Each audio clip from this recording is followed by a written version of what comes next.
आज का कार्य कुछ को आगे बढ़ाया जाए, इस लॉकडाउन अवधि का हम उपयोग कर सकें, ये हमारे लिए सबसे आवश्यक है।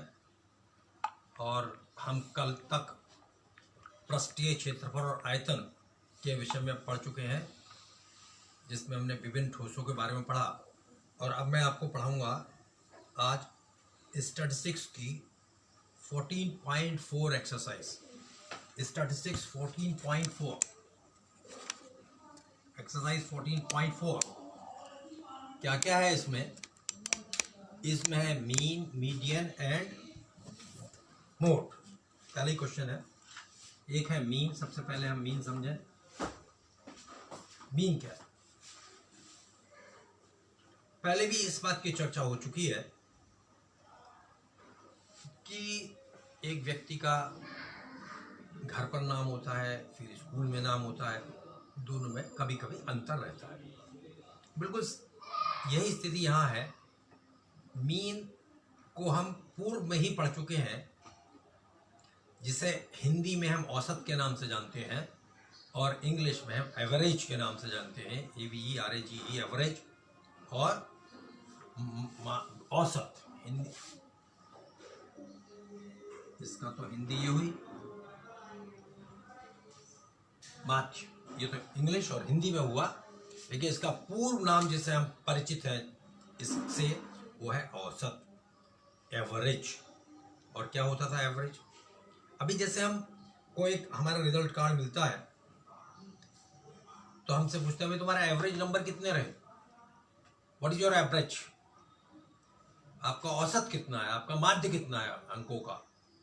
तो हम क्या करते हैं, सामान्यतः चूंकि हम पहले से जानते हैं सभी अपने प्राप्त अंकों का, क्योंकि औसत का निकालना प्राप्त अंक का ये हिडन था।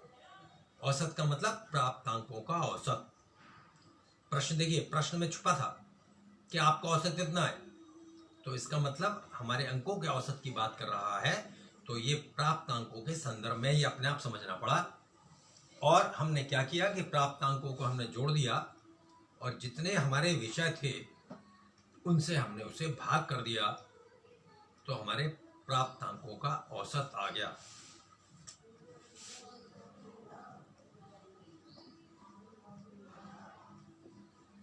औसत, एवरेज इज इक्वल्स टू, क्या किया हमने? योग करा हमने। योग क्या चीज? अब हम थोड़ा विस्तृत रूप में जाते हैं, थोड़ा सा विस्तृत हो रहे हैं, क्योंकि स्टैटिस्टिक्स, सांख्यिकी एक आंकड़ों का विज्ञान है जिस पर हम आंकड़ों पर चर्चा करते हैं। इसलिए हम लिखेंगे आंकड़ों का योग। योग काय का लिख दिया, तो अब हम जरा अच्छा नहीं लग रहा है इसलिए लिखते हैं आंकड़ों का योग।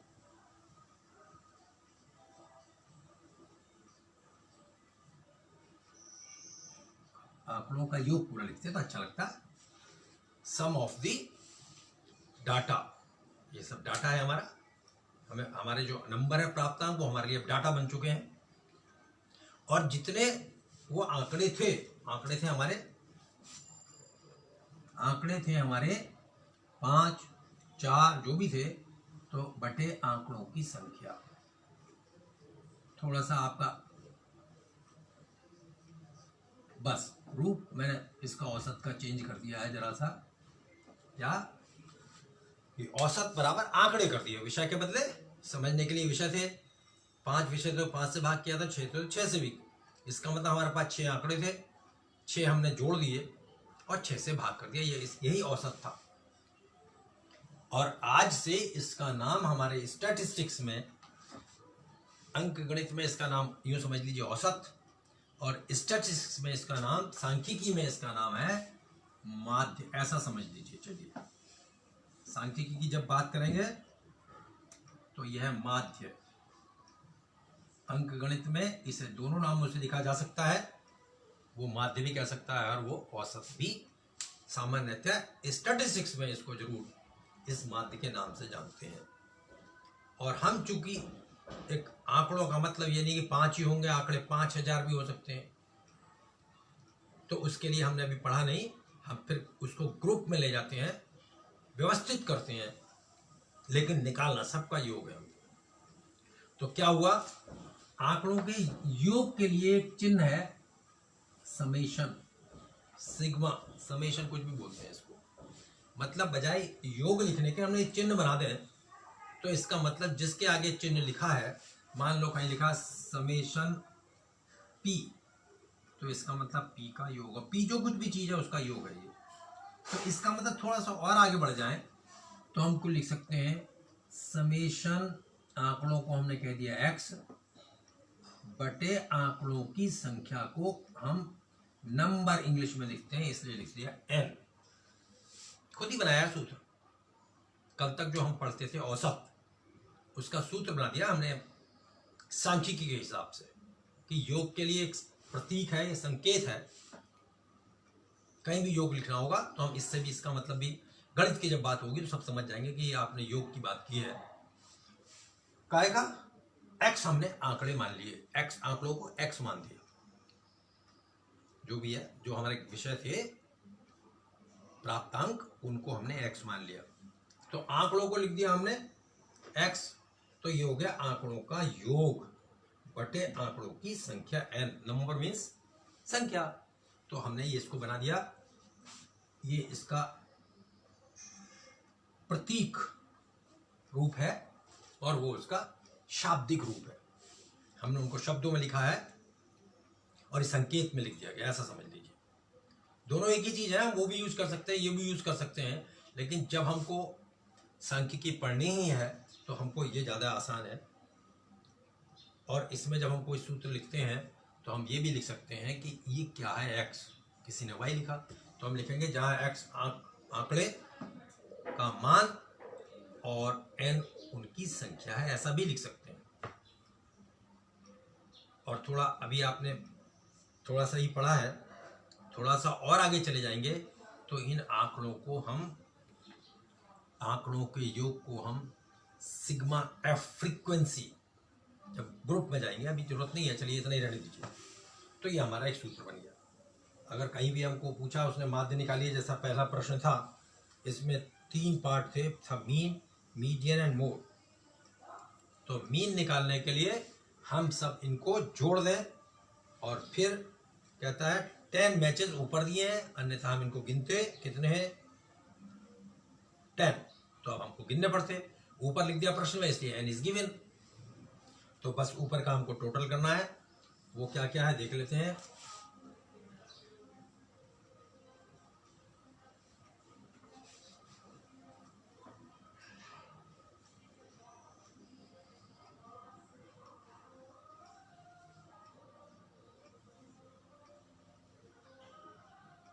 टू प्लस 3, सीधे लिख देता हूं मैं, 2 + 3, 4 + 5 + 0,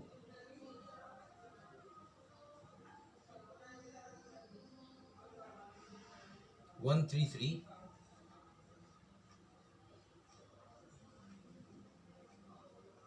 plus 4 plus upon n is given 10, this is equals to 2 3 5 4 9 5 14 और 1 15 3 18 3 21 और 25 3 28 बटे 10 is equals to 2.8 goal. Average क्या का निकालना था हमको, गोल।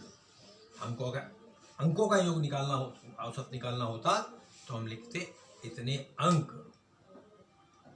हमको किसी लंबाई का औसत निकालना होता, जो भी यूनिट होती है उसको यहाँ लिखना भी आवश्यक है। इसलिए इसका आंसर है, इसका माध्य जो है वो है 2.8 गोल्स।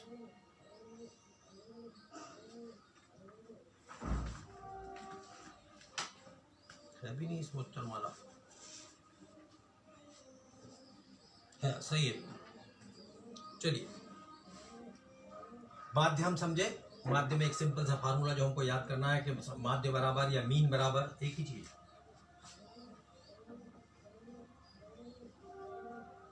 मीन बराबर सिग्मा x अपॉन एल, जहां सिग्मा ये लिखा है योग का प्रतीक, x हमारे आंकड़े, इसलिए ये है x सब। सिग्मा x हम अलग भी निकाल के लिख सकते थे सीधे, तो सबको अलग जोड़ देते और सिग्मा x का मान सीधे लिख देते, तब भी कोई बात नहीं। हमने ऐसे लिख दिया तब भी कोई बात नहीं, 28 बटे हम ये भी लिख सकते थे सीधे। चलिए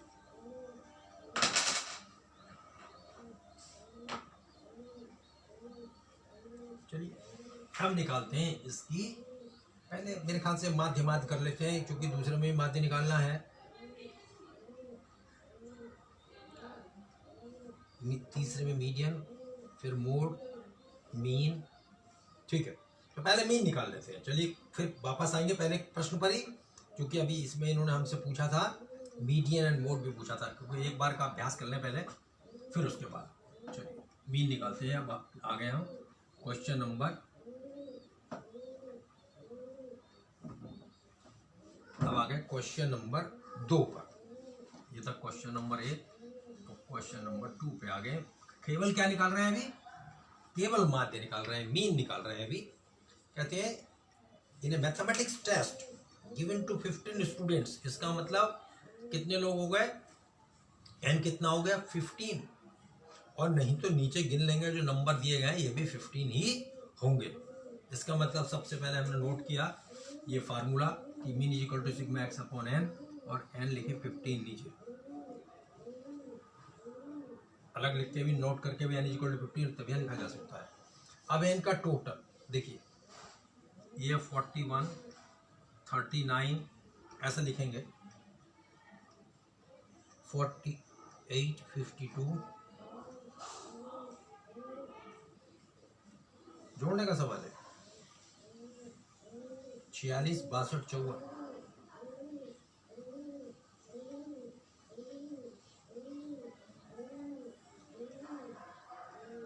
40, 96, 50,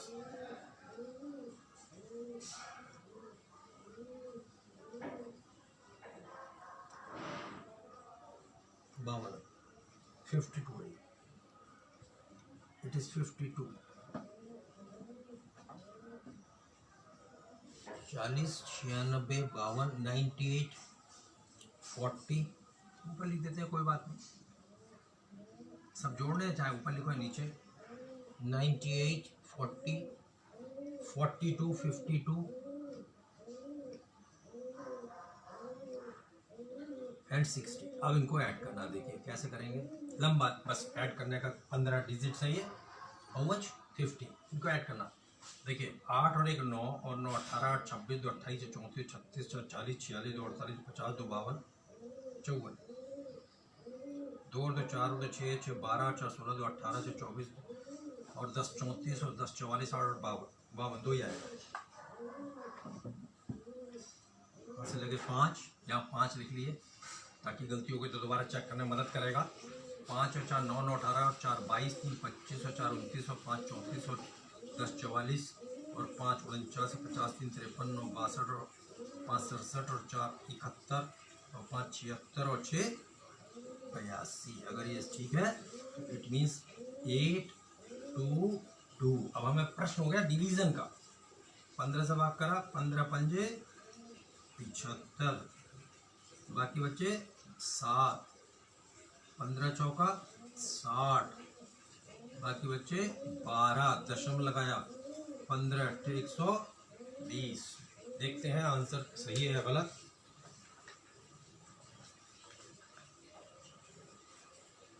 $54.8 सही, तो हमारा टोटल भी सही था। आराम से करेंगे इस टोटल को, जल्दीबाजी नहीं करेंगे क्योंकि 15 डिजिट का टोटल है, 15 नंबर्स का टोटल है, इसलिए हम इसको आराम से करते रहेंगे, धीरे धीरे करते रहेंगे और हासिल को जरूर यहाँ लिख देंगे। ठीक है चलिए,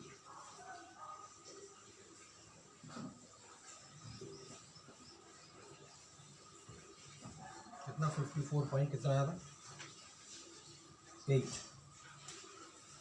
54.8 वो रफ वर्क था। मार्क्स इतने अंक इसका औसत है, इस टेस्ट का औसत है 54.8 मार्क्स, अंक क्योंकि टेस्ट हुआ था, नंबर थे हमारे लिए। चलिए तीसरा करते हैं, क्या है, the following observations have been arranged in ascending order if the median of the data is find the value of x. चलिए ये मीडियन पे आ गया, हमने 2 सवाल जो है मीन के कर लिए हैं, ठीक है। तो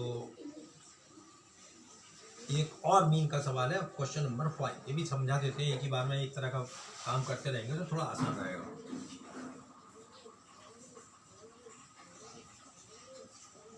एक आंकड़े संबंधित काम है। अभी तक हमने ये देखा कि जो डाटा था, जैसे पहले सवाल में 2 3, दूसरे सवाल में 41, तो सामान्यतः ये माना हमने कि एक नंबर एक ही बार है। तो अब ऐसा भी है कि एक नंबर 50 अगर ये नंबर होते, आंकड़े होते, तो 50 जगह लिखे होते, जोड़ने में मुश्किल हो जाती, लेकिन उन 50 में बहुत सारे कॉमन होते मिलने वाले अंक। तो इसका मतलब हम क्या करते, एक ग्रुप जो हमने पहले काम नहीं किया अभी, उसकी बारंबारता निकाल देते कि 50 कितनी बार पूरे में, 5 बार। तो जब हम उनको टोटल करेंगे तो 50 को 5 बार जोड़ना पड़ेगा और इसके बदले 50 को 5 से गुणा करके 250 आ जाएगा। तो ये एक छोटा क्रम है। तो इसका मतलब इसे हम समझते हैं क्या है और कैसे होता है, इसका आंकड़े के योग कैसे निकालेगा। फार्मूला तो एक ही है, आंकड़ों का योग बटे आंकड़ों की संख्या। अब हम थोड़ा सा हो सकता है हमको फार्मूला भी बदलना पड़ जाए, लेकिन है यही। देखिए सैलरी इन रुपीज, ये है सैलरी इन रुपीज, और इधर है इनका नंबर ऑफ वर्कर्स। किसी फैक्ट्री का भी पूरा पढ़ते हैं इसे।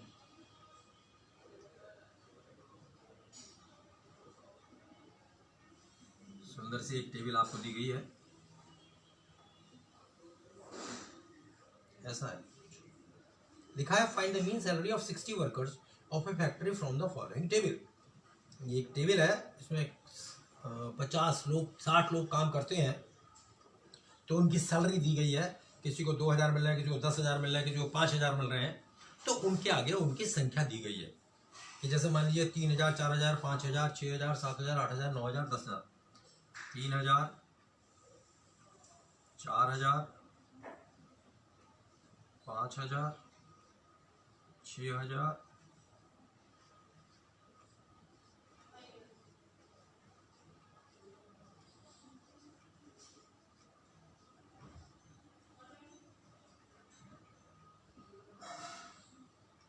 3 डेसिमल लगाने की, वो कॉमा लगाने की आदत हमारी बनी रहनी चाहिए। अब नंबर ऑफ वर्कर्स 16, 12, 10। देखिए ठीक ठीक लिखना, 16, 12, इकाई के नीचे इकाई और दाई के नीचे दाई, ये खेल बिगाड़ देगा पूरा मेरा। इसलिए इकाई के नीचे इकाई, दाई के नीचे दाई और सैकड़े के नीचे सैकड़ा। 8, 6, 4, 3, 1,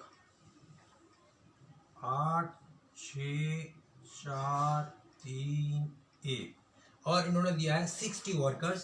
तो ये वर्कर्स है मेरे, मैं इनको जोड़ूंगा। इसे सामान्यतः हम एफ से लिखते हैं। एफ मीन्स फ्रीक्वेंसी, बारंबारता। धीरे धीरे चीज सीखनी होंगी पीछे से भी। तो यह बारंबारता, इसकी फ्रीक्वेंसी की मतलब ऐसे कितने लोग थे जिन्हें 3,000 रुपये मिलते थे, 16 लोग थे। तो 16, 3,000 रुपये 16 बार हम जोड़ते, इसलिए इसको हमने एक व्यवस्थित क्रम में बदल दिया कि 16 को 3 से जैसे ही गुणा करेंगे तो 16 का 48,000 रुपये सीधे ही पता लग जाएगा। ठीक है, जैसे ही 12,000, तो ये शॉर्टकट लगा दिया। इसका मतलब इसे कहते हैं बारंबारता, एफ या बारंबारता। नंबर को क्या कहते हैं हम? अब उसमें भी सबकी बारंबारता एक थी, बारंबारता वहां भी थी, लेकिन चूंकि सबकी बारंबारता एक थी इसलिए बारंबारता का उपयोग हमने नहीं किया। उस सबकी बारंबारता थी, उसमें एक एक बारंबारता थी पिछले प्रश्न में। अगर उसके आगे हमने कुछ नहीं लिखा था तो एक बारंबारता मानी, लेकिन यहाँ इनकी बारंबारता दी गई है,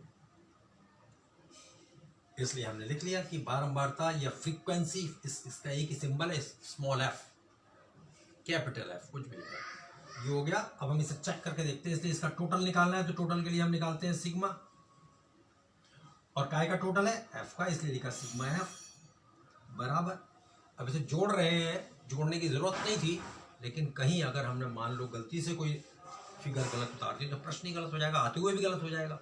इसलिए एक बार हम अपना भी काम देखते हैं कि एक बार इसको जोड़ेंगे, अगर ये पूरी नहीं होती हम अपने प्रश्न को दोबारा इससे टैली करेंगे।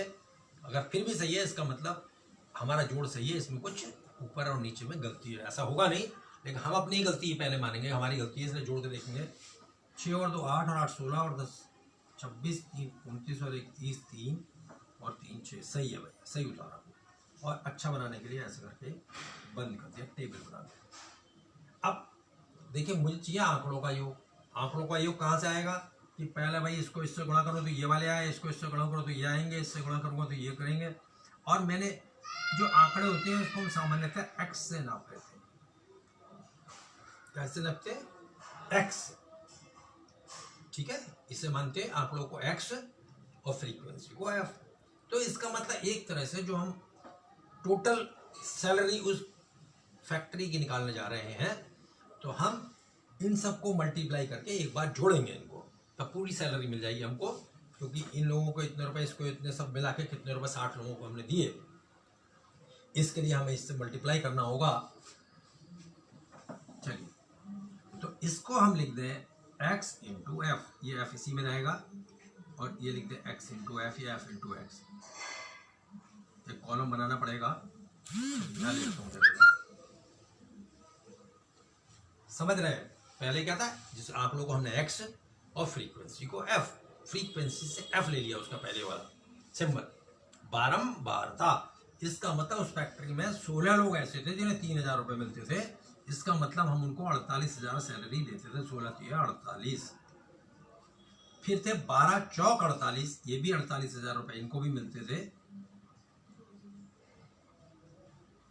फिर ये 10 लोग थे, 50,000 रुपये इनको भी देते थे। यूनिट के नीचे यूनिट। क्वेश्चंस में, आंकड़ों में सबसे पहला काम जोड़ना, घटाना और गुणा और भाग होता है। इसलिए जोड़ के टाइम में और घटाने के समय में हमको बहुत ध्यान रखना है अंकों को लिखने का। इकाई के नीचे इकाई, दहाई के नीचे दहाई, सैकड़े के नीचे सैकड़ा, दशमलव के नीचे दशमलव। ये प्रक्रिया हमेशा अपनानी है, नहीं तो आते हुए भी गलत करेंगे इसको। 8 48, 6 7 42, 4 8 32,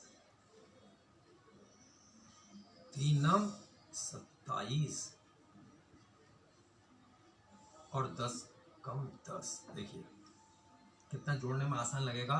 3 तो जीरो ही आ गए भाई, और 8 8 16 और 8 24 तो 26, 2 28, 7 35 के 5 आ गए।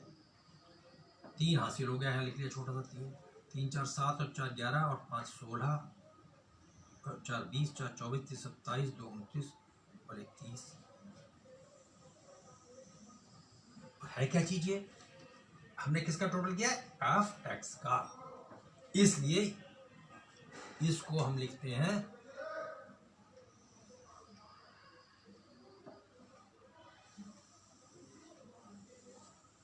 Sigma F. तो था 60, थोड़ा कॉलम की जरूरत बड़ी थी इसको लिखने के लिए, इसलिए लिखा सिग्मा। किसका सिग्मा? एफ एक्स का। ये एफ एक्स का टोटल है। ये हम टोटल भी लिख सकते थे यहाँ। अब हमें ये पता लग गया उस फैक्ट्री में पूरी सैलरी जो हम बांटते हैं वो है 3,05,000 रुपए। और बांटते कितने लोगों को? 60 लोगों को बांट देते हैं। इसलिए आंकड़ों का योग है 3,05,000 और आंकड़ों की संख्या है 60। पहले तो मैं इसका उत्तर सीधे निकाल रहा हूं, उसके बाद इसको और एक्सप्लेन करूंगा आपको क्या हुआ है। 305,000 अपॉन 60, 2 3 जा 6, 2 1 जा 2, 2 5 से 10, 2 2 जा 4,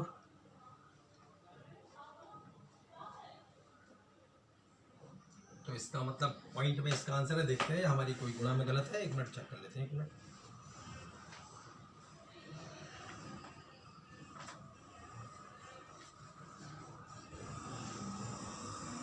ठीक है, पॉइंट में आ रहा है, कोई बात नहीं। तो अब हमें डिवाइड करना होगा। 15250 को 3 से डिवाइड करना है। 3 5 या 15, कॉपी डाउन 2। देखिए ये बहुत ऐसा हर बार बताता हूं मैं।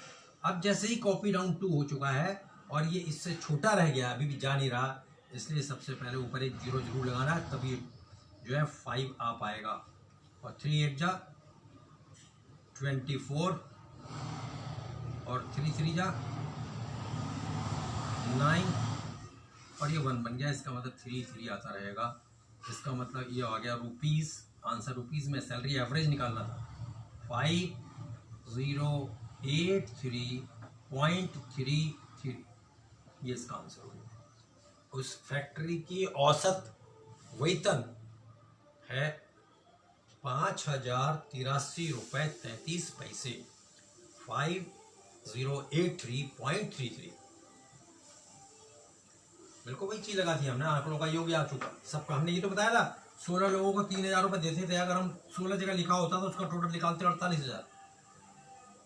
और वो बीच बीच में आता रहता, कभी 4000, कभी 3000, कभी 10,000, कभी 7,000, कभी 6,000। निकालना भी मुश्किल होता, इसलिए उन्होंने उसको ग्रुप्ड कर दिया, वर्गीकृत कर दिया इस आंकड़े को। और इस आंकड़े में ये इसकी बारंबारता आ गई है। और हमने ये माना कि 16 से इसको गुणा करके इसका टोटल निकाल दिया। ये उन आंकड़ों का टोटल है और ये आंकड़े हैं। तो 60 आंकड़े थे जो हमने गिने। 16 जगह 3000, 12 जगह 4000, 10 जगह 5000, 8 जगह 6, इस तरह से लिखा हुआ था। अब अगर मान लीजिए हम इस फार्मूले को थोड़ा अच्छी तरह समझना चाहते हैं तो मैं इसको मिटा रहा हूं। जिस ऐसे प्रश्न के लिए हम फार्मूला बनाने जा रहे हैं जिसमें बारंबारता भी दी गई थी। तो हमने क्या किया भाई, आंकड़ों का योग तो हमने सीधी फ्रीक्वेंसी दी गई थी, इसलिए सिग्मा एफ लिख दिया।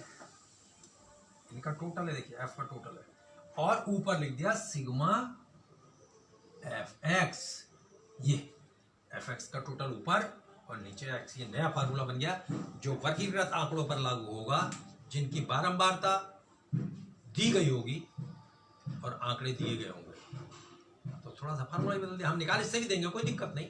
हमें पता लग गया आंकड़ों का योग ये है और आंकड़ों की संख्या ये है। लेकिन थोड़ा सा अगर गणित के साथ साथ पढ़ना है तो थोड़ा आगे भी बढ़ना है, अच्छी अच्छी चीज़ें भी सीखनी है। और ये आगे आ ही जाएगा हमारे पास, अगली कक्षा में आ जाएगा, हो सकता है, मुझे पता नहीं इस बुक में है या नहीं है, ये कभी भी आ जाएगा। चलिए फिलहाल हमने औसत के बारे में पढ़ा, माध्य के बारे में पढ़ा, जिसे हम पहले से एक औसत के नाम से जानते थे। चलिए अब हम आगे के प्रश्नों में आते हैं। इसमें और कोई प्रश्न नहीं बनता। क्वेश्चन नंबर था 4।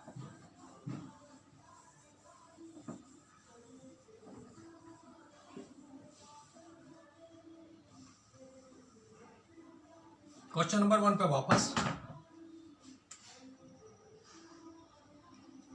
अब पढ़ रहे हैं हम। पूछा था मीडियन।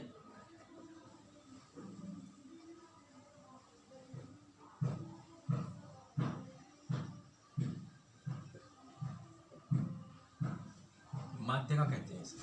और जब मैंने माध्यिका पढ़ाई थी, त्रिभुज की माध्यिका, तब मैंने ये रेफरेंस लिया था कि माध्यिकाएं के नाम से कौन कौन सी माध्यिकाएं होती हैं। उस दिन भी ये बात बताई गई थी कि एक होती है त्रिभुज की माध्यिका और एक होती है आंकड़ों की माध्यिका। तो आज हम उन आंकड़ों की माध्यिका से कुछ सीख रहे हैं, उनके बारे में तो क्या होता है। जैसा कि इसके नाम से ही पता लग रहा है, माध्य का मतलब बीज। अब बीज कैसे निर्धारित हो भाई? तो इसका मतलब बीज तभी निर्धारित होगा जब हम अपने आंकड़ों को व्यवस्थित ढंग से लिख लें। अब जैसे सैलरी लिखी थी, कभी 10,000, कभी 7,000, कभी 4,000, कभी 3,000, फिर 8,000, फिर आ गया 2,000, फिर आ गया 7,000, फिर आ गया 6,000। तो कैसे बीज का पद निकालते हो? उसमें नहीं निकाल सकते थे। क्या करना पड़ेगा? बीज के पद के लिए उसे पहले क्रम से लिखा तब हम रखें। या यूं समझे कि माध्यिका निकालने के लिए सबसे पहले आंकड़ों को क्रम में लिखना होता है, ऐसा समझ लीजिए। चलिए आप अगर ऐसे नहीं समझ रहे, ये ज्यादा अच्छा रहेगा कि माध्यिका ज्ञात करने से पूर्व हमको आंकड़ों को घटते या बढ़ते क्रम में लिखना होगा, तभी आगे का प्रश्न होगा। Means we have to arrange the given data either in ascending or in descending order before finding the median. Median निकालने से पहले हमें अपने आंकड़ों को घटते या बढ़ते क्रम में लिखना ही होगा, प्रश्न इसके बिना बेकार हो गया। तो पहला काम क्या होगा मीडियन निकालने में, आंकड़ों को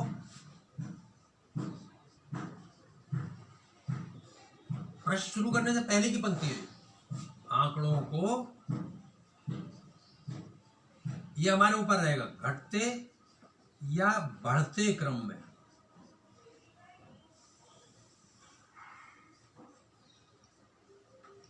लिखना है। सर्वप्रथम समझ लीजिए, सवाल यहीं से शुरू होगा। सर्वप्रथम आंकड़ों को घटते या बढ़ते क्रम में लिखना है, तभी प्रश्न शुरू होगा। बार बार बोल रहा हूं, इसके बिना प्रश्न शुरू नहीं होगा। अगर आंकड़े दिए गए हैं, क्रम में दिए गए, व्यवस्थित है, तो ये हमारे लिए आसान प्रश्न हो गया। अन्यथा हमारा काम ये होगा, प्रश्न यही होगा कि आंकड़ों को व्यवस्थित क्रम में लिखने पर या घटते क्रम में लिखने पर या बढ़ते क्रम में लिखने पर तभी प्रश्न शुरू होगा। अगर है तो फिर जरूरत ही नहीं है, लिखा हुआ है तो ठीक है भाई, फिर हमें इसका जिक्र करने की जरूरत नहीं, कोई बात नहीं, हमें दिख रहा है। अब उसके बाद आगे क्या होगा, The following numbers of the goals were scored by a team in a series of 10 matches. Find the mean median. ठीक है, तो कैसे निकालें, इन्होंने दिए हुए हैं, पहले 2 के बाद 3 4 5 0 1 3 3 4 3 ऐसा दिया है इन्होंने। तो सबसे पहले लिखेंगे दिए गए आंकड़ों को व्यवस्थित करने पर। व्यवस्थित का मतलब सबसे पहले सबसे कम 0 है ना, 0 दिया तो 0 लिखेंगे, आंकड़ों को व्यवस्थित करने पर। 0 के बाद है 1, 1 कितनी बार है, एक ही बार है। फिर है 2, वो भी कितनी बार है, एक ही बार है। फिर कॉमा 3, 1 2 3 4 बार है।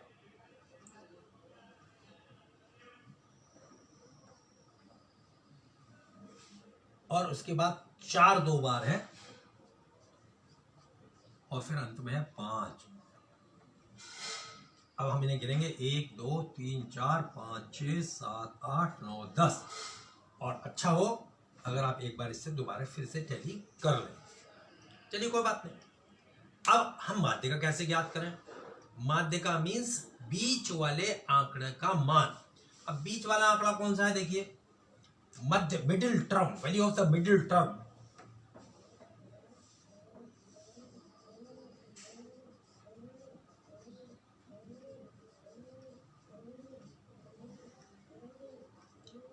मध्य पद का मान,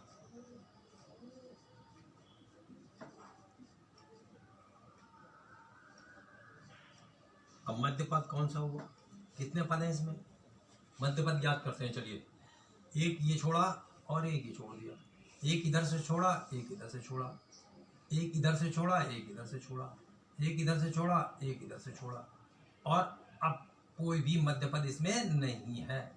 अगर इन दोनों को भी छोड़ दें तो कोई मध्य पद नहीं है। थोड़ा मुश्किल प्रश्न आ गया शुरू में। अगर ये ऑड होता तो हम सीधे ही एक पद हमारा बीच में बच जाता और हम लिख देते ये इसका आंसर है, ठीक है ना। तो थोड़ा मुश्किल है। मुश्किल का मतलब हमने ये देखा कि इसमें सभी जोड़े बन गए, इसका मतलब इसमें पदों की संख्या इवन थी, सम थी, इससे सब जोड़े बन गए। आखिर से बनाना शुरू करा, ढूंढना, देसी विधि लगा दी हमने। अभी सूत्र के बारे में अभी पढ़ेंगे, हमने देसी विधि लगाई कि भाई इधर से भी एक छोड़ा, इधर से भी छोड़ दिया, इधर से भी छोड़ दिया, इधर से भी, इधर से भी, इधर से भी, इधर से सब छोड़ दिया, तो कोई मिला नहीं, 3 से 3 भी हो गया। तो इसका मतलब ये हुआ इसका कोई मध्यपद नहीं है, लेकिन है इसका मध्यपद। ऐसे प्रश्नों का उत्तर प्रश्न के बाहर भी जा सकता है। कैसे, हम क्या करेंगे ऐसे केस में, लिखा माध्य का बराबर, पहले हम ऑड का फार्मूला लिखते हैं। अब फार्मूला लिखने की जरूरत पहले पड़ गई क्योंकि उन्होंने मुश्किल सवाल दे दिया। माध्य का बराबर, ऐसा कर दो, या तो n+1/2 लिख दो या 1/2, n+1/2 लिख दो।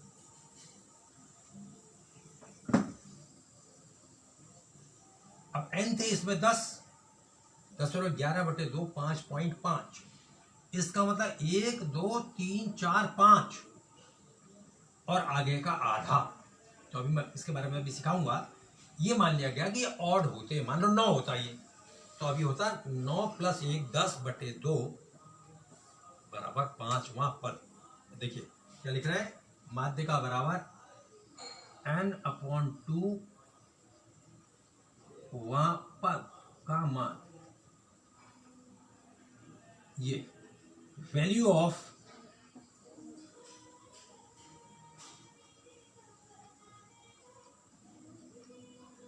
(1/2)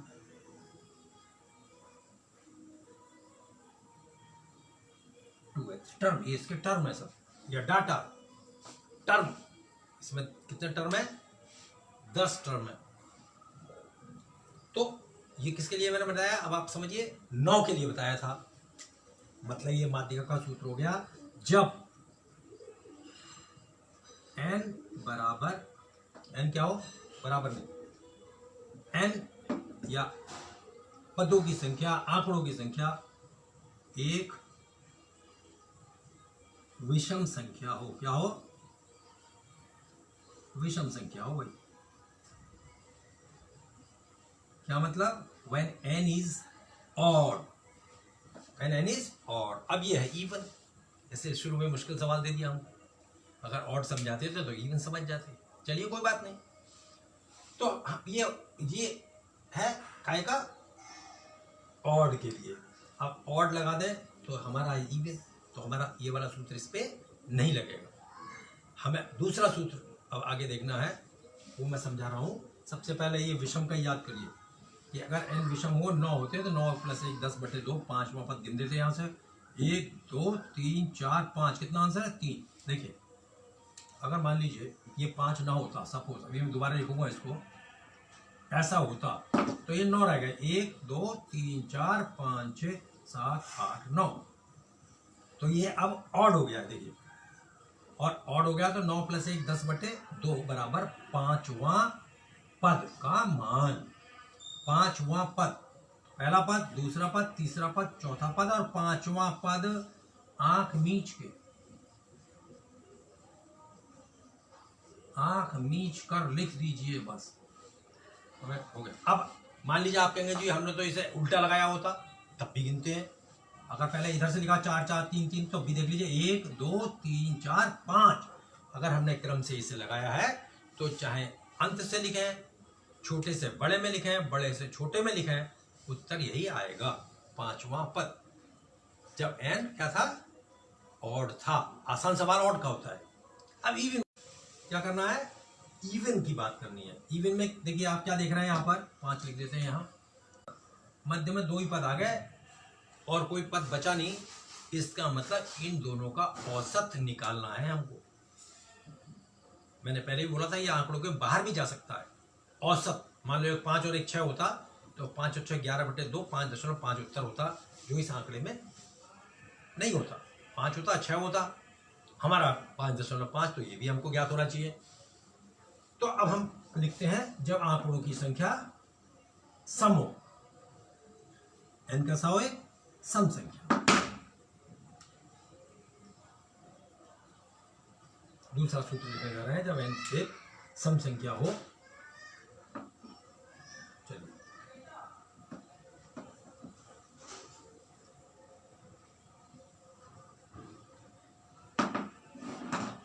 माध्य का बराबर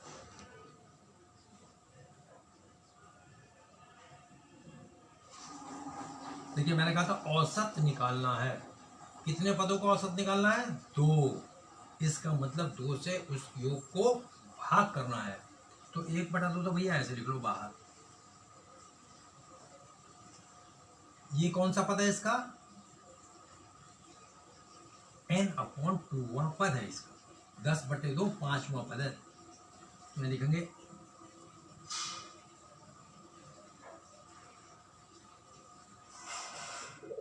2वें पद का मान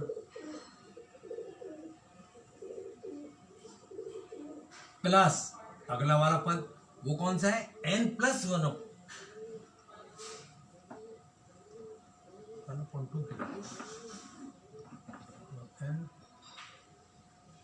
n/2 +1 ऐसे हुए पद का मान। ध्यान से देखना है इसे, क्या क्या हुआ कि n/2 हुए पद का मान, तो इसमें से 10 का 5वां पद वहां लिखा है n/2 और फिर +1 अलग से लिखाया गया है, तो n/2 तो फिर से 5 है, लेकिन 5 में एक जोड़ा गया है, छठवें पद का मान, 6th टर्म। तो इस केस में जब सम होगा तो यहां लिखेंगे 1/2, 10/2वां पद 10 है ना, यानी यहां पर प्लस 10/2 प्लस 1वां पद, बस का मान मैंने लिख दिया, आपको बार बार लिखना है। 10/2 कौन सा पद आ गया, 5वां पद, और ये हो गया 5 में एक जुड़ा छठा पद, इसका मतलब बराबर 1/2 5वें पद का मान, इंपॉर्टेंट फार्मूला है, प्लस छठे पद का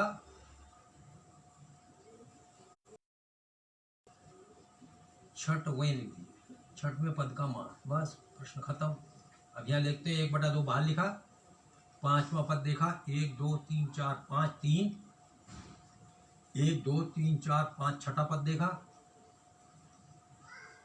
और 1/2 लिखा, 3 और 3 को जोड़ा, और 2 3 6, इसका मतलब इसका औसत है 3 गोल, ये भी इसका औसत आ गया, मतलब इसकी माध्यिका आ गई है, माध्यिका है 3 गोल। और बहुत आसान था, क्या था, 2 फार्मूले आ गए माध्यिका निकालने के लिए, हमें 2 फार्मूले याद कर रहे हैं। जब पदों की संख्या विषम हो, आसान सवाल कर देना है, n+1/2वां पद माध्यिका बराबर, लेकिन जब सम होगी तो 1/2 बाहर, अंदर ब्रैकेट n/2वां पद प्लस n/2 + 1, देख लीजिए लिखने का तरीका अलग है, ये इसके साथ नहीं है, n+1/2 नहीं है, n/2 + 1वां पद का मान, जो भी यहाँ मान लिखा हो, जो आंकड़े जो भी दिए गए होते, जिसमें 10 पद होते, उसमें हमें केवल यही 2 ही पद हमारे काम में थे, 5वां और छठा, इसमें जो भी मान लिखा होता वो हम लिख देते और 1/2 से इसे भाग कर, ठीक है। और मीडियन,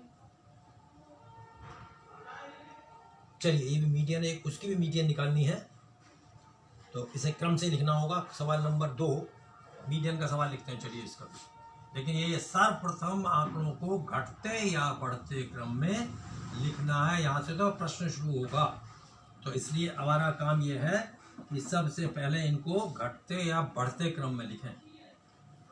हम प्रायः बढ़ते क्रम में लिखते हैं, क्योंकि हमें गिनती 1 से आगे आती है तो आसान रहता है, और यहाँ कोई हम लिखने की जरूरत नहीं कि हम घटते में लिख रहे हैं बढ़ते में, हाँ ये लिखना होगा आंकड़ों को व्यवस्थित करने पर, वो आपकी इच्छा।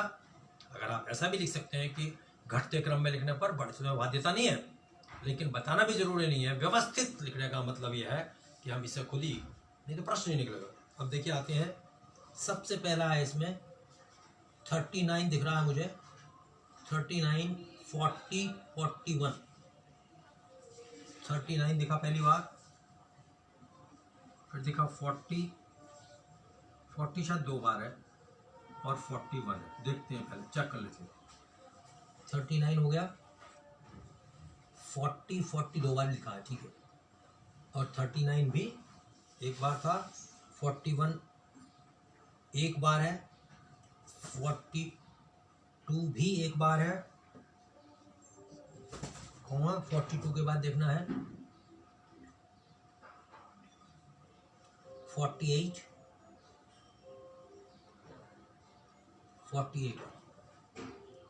यही काम ध्यान से करना भाई। 48 के बाद है 52, 2 बार है 52, 46 भी है, 46 रह गया, देखिए 46 48,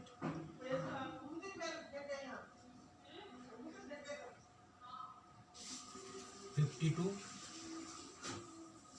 3 टाइम्स है,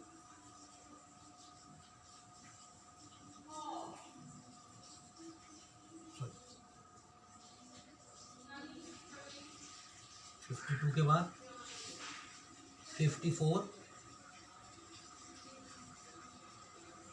54 के बाद 60,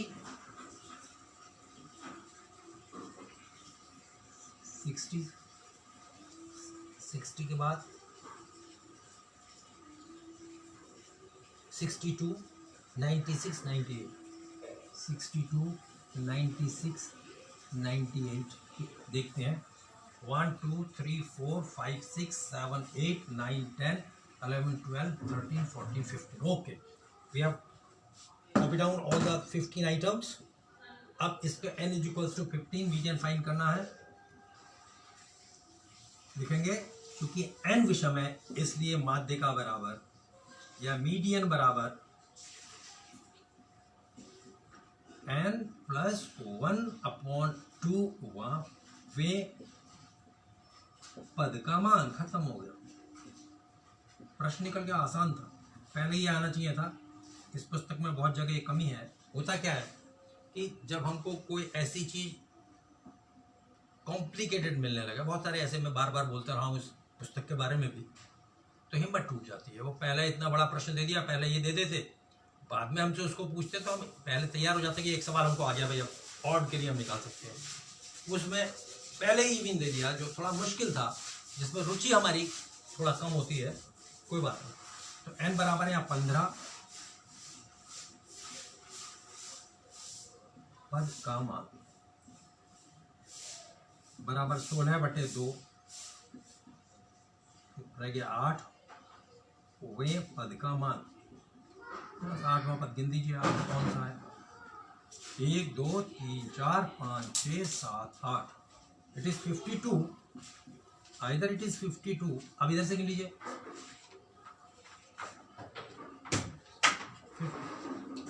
Therefore, the answer is 52 marks. Median of the test of mathematics is 52. All right, median is 52. बिल्कुल ठीक है। तो ये था, ये ज़्यादा आसान था इसलिए पहले आ जाता तो हम कॉन्फिडेंस एक डेवलप होता कि मीडियन सीख गए हम, फिर आगे ऑड के लिए सीख जाते, ऑड इवन के लिए सीख जाते। चलिए कोई बात नहीं, अब तो हमें सीखना ही था, आगे पीछे हो गया, समझ में आ गया होगा मैं समझता हूँ। सर्वप्रथम आंकड़ों को घटते या बढ़ते क्रम में लिखना है। प्रश्न की शुरुआत यहीं से होगी। चलिए मीडियन,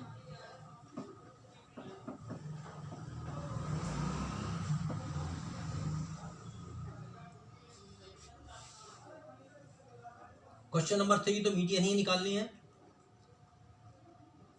अच्छा, find the value of x, median दी गई है इसकी। अच्छा,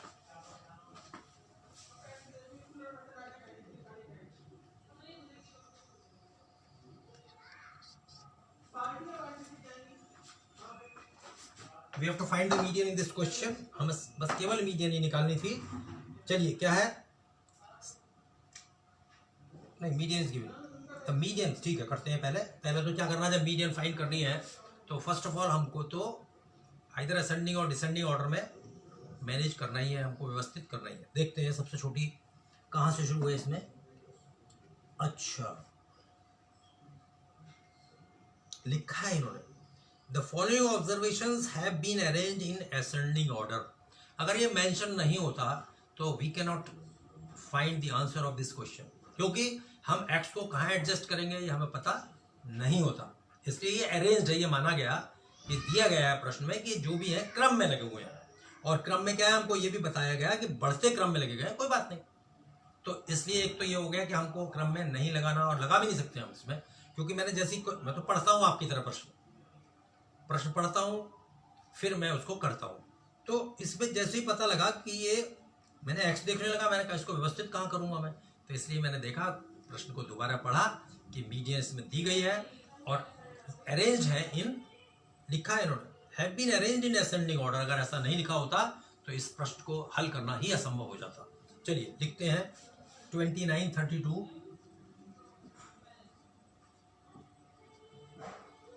48, 50,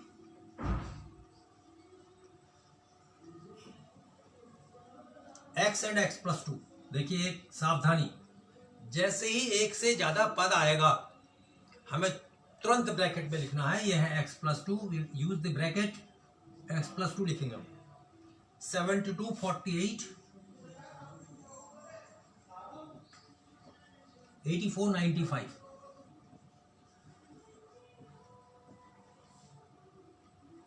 कितने हैं ये?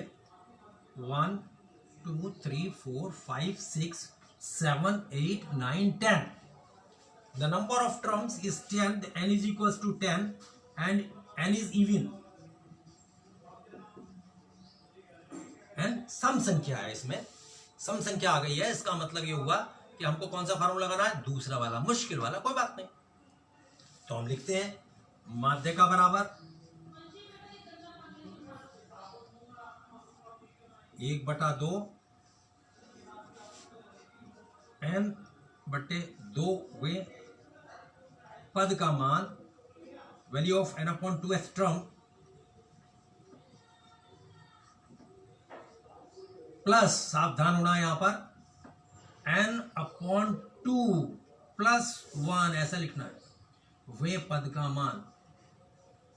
बस दो ही चीजें हैं इसमें, एक तो इनको क्रम से लगाना था जो इस प्रश्न में हमें मिला है, लेकिन हमको जब मीडियन की बात आएगी तो सबसे पहले ये देखना है, और उसके बाद सम और विषम ढूंढना है। ये चूंकि विषम है तो सम है, इसलिए हमने ये वाला फार्मूला लिख दिया, वे पद का मान। चलिए अब हम लिखते हैं यहां माध्य का, the median is given, it is 63, 1/2 is here, n/2 वहां पर, n कितना है? 1 2 3, 10। 10 मीन्स फिफ्थ टर्म, या लिख सकते हैं 10/2, एक लाइन भी लिख सकते हैं।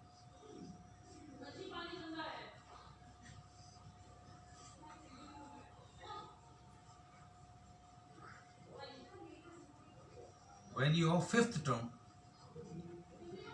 प्लस, सीधे ही लिख सकते हैं वैल्यू ऑफ सिक्स्थ टर्म। मैंने शॉर्ट में कर दिया, आप लिख लीजिएगा क्योंकि सवाल सिखाना है। Therefore 63 is equals to 1/2. The value of fifth term is x and sixth term is x+2.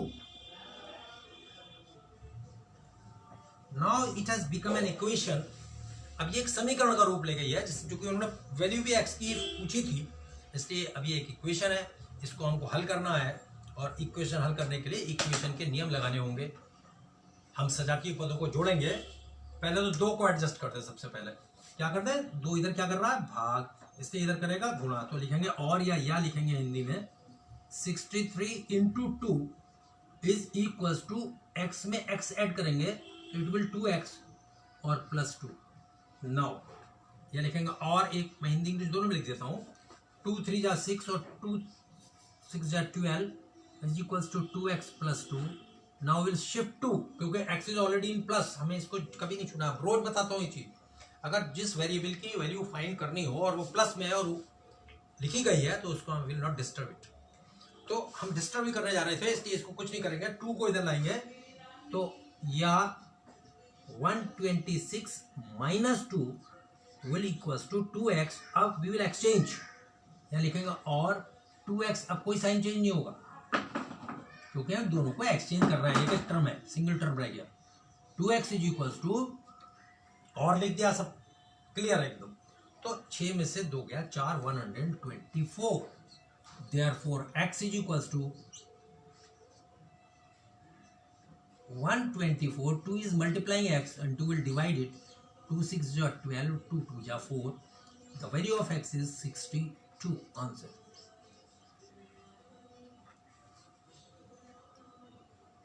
ठीक है,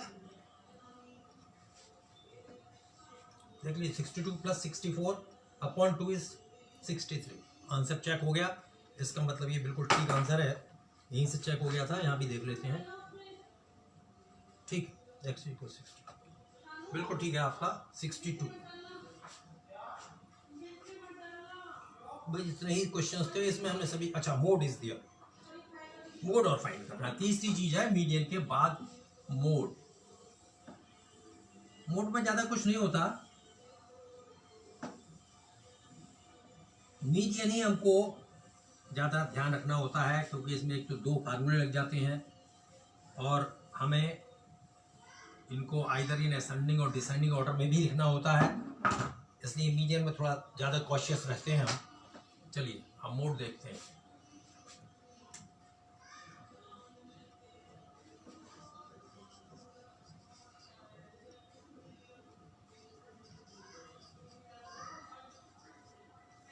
न्यूस्टर मोड, बहुलक भी बोलते हैं इसको, हिंदी में बहुत कई नाम है।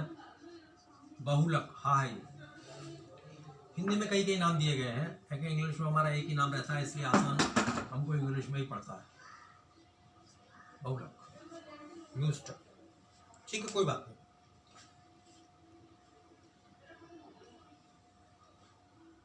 The value of the data having the maximum occurrence in the data is called the mode.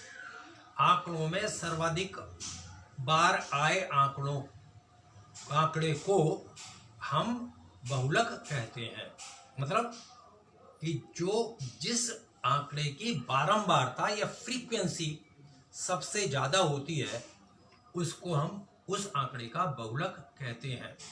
ठीक है, तो एक तो यह सीधे गिन दो इसमें कि कौन कौन से कितनी बार है, 1 बार 2 बार 4 बार, लेकिन एक सुरक्षित तरीका यह है, ये सुरक्षित तरीका है, ये मतलब ऐसा कुछ नहीं है कि कल को आपको जी ऐसा पुस्तक में कहीं लिखा नहीं गया है, लिखने की जरूरत नहीं, लेकिन हमें सुरक्षा कवच के लिए जरूरी है कि अगर थोड़े से ही आंकड़े हैं तो हमको घटते या बढ़ते क्रम में ही लिख लें, तो हमको एकदम दिखने लगेगा कि कौन सा आंकड़ा कितनी बार है और सर्वाधिक बार कौन सा है। सुरक्षा कवच है कि in mode it is not necessary to write the data in the ascending और डिसेंडिंग ऑर्डर। कोई जरूरी नहीं है कि हम उसको घटते बढ़ते क्रम में लिखें, लेकिन एक सुरक्षा कवच हम आसानी से मोड फाइंड कर लें, यह है कि हम उसको घटते या बढ़ते क्रम में लिख दें, तो हमें सवाल की प्रक्रिया आसान हो जाती है और सीधे ही आंसर होगा उसका कि चूंकि सर्वाधिक बार ये आंकड़ा आया है, इसलिए इसका मोड बराबर ये है तरीका इसका। तो इसमें भी हम क्रम से लिख देते, एक बार लिखा ही था हमने, तभी हम इसका मोड फाइंड कर सकते थे। 0 1 2 0 1 2 ऐसा था कुछ, कितनी बार था? 0 1 2 3 कितनी बार है? 4 बार है, 4 2 बार है, 5 1 बार है। कितने हो गए? 1 2 3 4 5 6 7 8 9। देखिए कितना आसान सा लगने लगा इसमें। अभी क्या होता है, मान लो आंकड़ा कोई 4 बार और कोई 5 बार हो,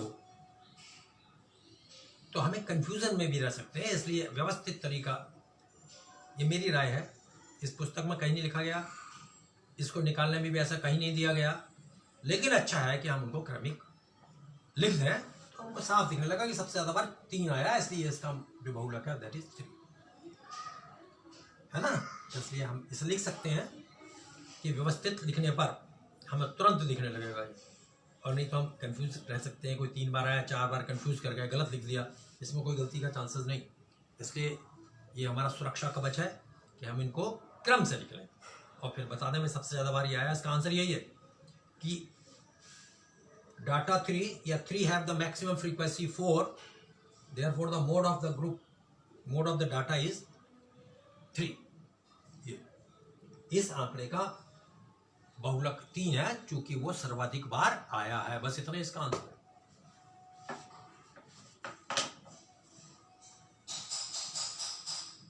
तो ये एक्सरसाइज आपकी लगभग